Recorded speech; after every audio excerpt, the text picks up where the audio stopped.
In दिनों देश में लोकसभा चुनाव की धूम देखने को मिल रही है। महाराष्ट्र में भी चुनाव प्रचार जारी है। हर राजनीतिक पार्टियां अपने अपने उम्मीदवारों का ऐलान कर रहे हैं, तो वहीं मुंबई से सटे कल्याण शहर में यूबीटी उम्मीदवार वैशाली दरेकर की चुनाव रैली का आयोजन किया गया।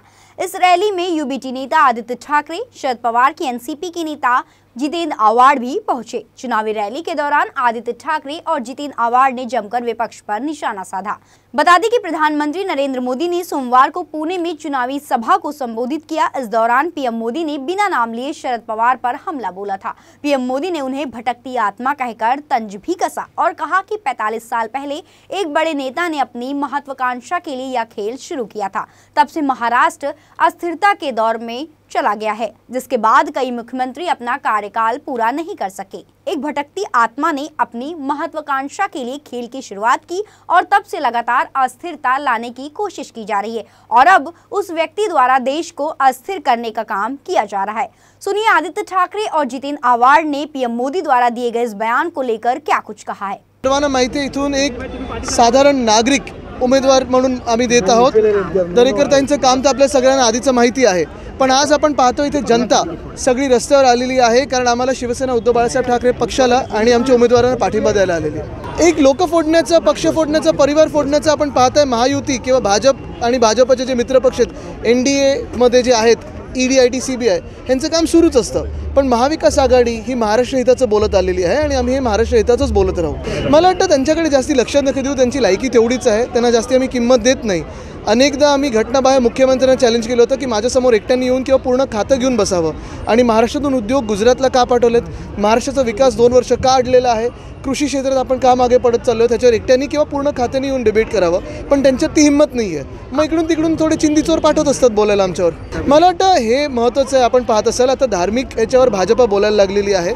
पहिला इंडिकेटर हाच असतो, जेव्हा भाजप मागे पडायला लागतं तेव्हा हिंदू मुस्लिम किंवा असे सगळे विषय आपण पाहतो ते आणण्याचा प्रयत्न करतात, आपल्यात तेढ निर्माण करायचा प्रयत्न करतात।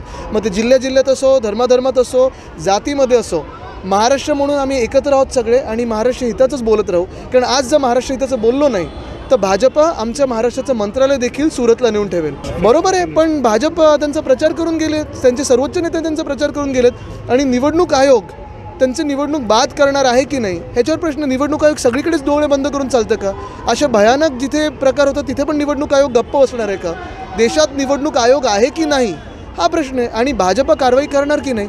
आज नॅशनल कमिशन ऑफ वुमेनच्या चेअरमन कुठे आहेत? आज आपण पाहिलं असेल वुमन चाइल्ड डेव्हलपमेंटचे मंत्री आहेत त्या कुठे आहेत? भाजपमधून जे इतर ठिकाणी बोलत असतात सगळे आज ते यांच्यावर का नाही बोलत आहेत? ते काय त्यांचं नाव आहे ते मला वाटतं एकदमच दुर्दैवी आहे। एका अशा व्यक्तीबद्दल बोलणं ज्यांनी एवढं काम महाराष्ट्रात केलेलं आहे, महाराष्ट्रासाठी एवढे मोठे देशाचे नेते आहेत आणि नेते सोडा वयमानाने जरी पकडलं तरी कोणाबद्दलही असं बोलणं हे दुर्दैवी आहे। आणि मला वाटतं महाराष्ट्रात येऊन अनेक हे बाहेरचे लोक नकली शिवसेना, भटकती आत्मा असे वगैरे सगळे बोलायला लागले, महाराष्ट्राला ही शिकवण देणार का? हे बाहेरचे लोक कोण आहेत आम्हाला येऊन सांगणार आहे? आणि म्हणून महाराष्ट्रातून भाजपला स्थान मिळणार नाही, त्यांच्या मिंदी गटाला मिळणार नाही, त्यांच्या मित्रपक्षाला मिळणार नाही। जनतेचा अंतर्प्रवाह काय अजून माहीत नाही त्यांना। लोकांच्या मनात गद्दारीबद्दल किती राग आहे, GST बद्दल किती राग आहे, महागाईबद्दल किती राग आहे, बेरोजगारीबद्दल किती राग आहे, हे काहीच विषय त्यांना माहीत नाहीत। पण मोदी स्वतः घाबरलेल्यासारखे दिसत आहेत। मोदींनी जे काल भाषण केलं आणि शरद पवारांना भटकती आत्मा म्हटलं, महाराष्ट्रात इतक्या खालच्या दर्जाचं भाषण कोणाचंच आजपर्यंत झालं होतं?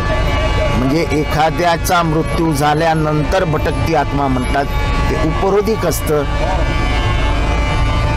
ह्या प्रकारचा प्रचार करणं म्हणजे त्यांना शरद पवारांचा मृत्यू अभिप्रेत आहे।